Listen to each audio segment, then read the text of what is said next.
এক দশক পরে ভারতীয় দল হেরে গেল বর্ডার গাভাস্কার ট্রফি। 5 টেস্টের এই সিরিজে 1-3 ব্যবধানে পরাজিত রোহিত শর্মা নেতৃত্বাধীন দল। প্রথম টেস্টে পার্থের ঐতিহাসিক জয় দিয়ে শুরু হলো, পরের ম্যাচগুলোতে ধারাবাহিকতার অভাবে ভারত পিছিয়ে পড়ে। আজকের ভিডিওতে আমরা বিশ্লেষণ করব সেই 5টি মূল কারণ যা ভারতের এই সিরিজ হারকে নির্ধারণ করেছে। চলুন শুরু করা যাক।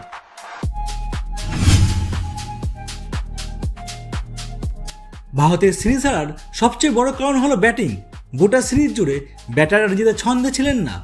5 ম্যাচে একমাত্র জয়সওয়াল 391 রান এবং নীতিশ কুমার রেড্ডি 298 রান কিছুটা আলোকিত ছিলেন, কিন্তু রোহিত শর্মা 31 রান এবং বিরাট কোহলির 190 রান মাত্র করেন গোটা সিরিজ জুড়ে, যা দলের উপর বিশাল চাপ ফেলেছে। এছাড়া ঋষভ পন্তের দায়িত্বজ্ঞানহীন শটগুলো বেশ কিছু গুরুত্বপূর্ণ মুহূর্তে দলের সর্বনাশ করেছে। প্রথম টেস্টে রোহিতের অনুপস্থিতিতে ভারত জয়লাভ করলেও দ্বিতীয় টেস্টে তার দলে যোগ দেওয়ার পর থেকেই দলের ভারসাম্য নষ্ট হতে শুরু করে। মিডল অর্ডারে রান্না করতে পারা এবং অপ্রয়োজনীয় ব্যাটিং অর্ডারের পরিবর্তন দলের দুর্বলতাকে আরও প্রকট করে তোলে।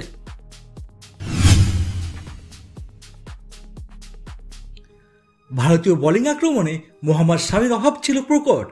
জাসপ্রীত বুমরার 32 উইকেট নিয়ে সিরিজের সেরা ক্রিকেটার হলেও শামির মতো একজন অভিজ্ঞ পেসারের অভাবে পুরো সিরিজে ভারসাম্যহীনতা দেখা যায়। সিরাজ, হর্ষিত রানা এবং আকাশদীপ যথেষ্ট চেষ্টা করলেও শামির অভাব পূরণ করতে পারেননি।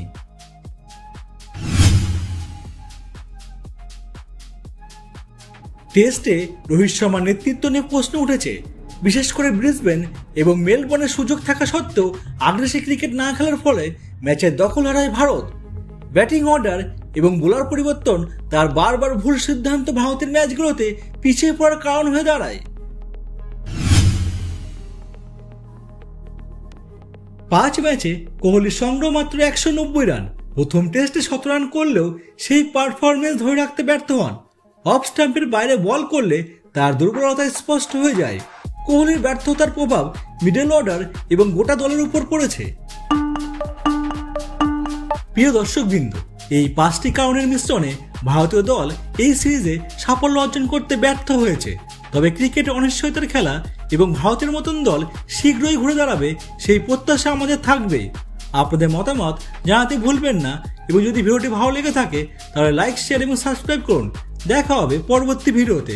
ধন্যবাদ।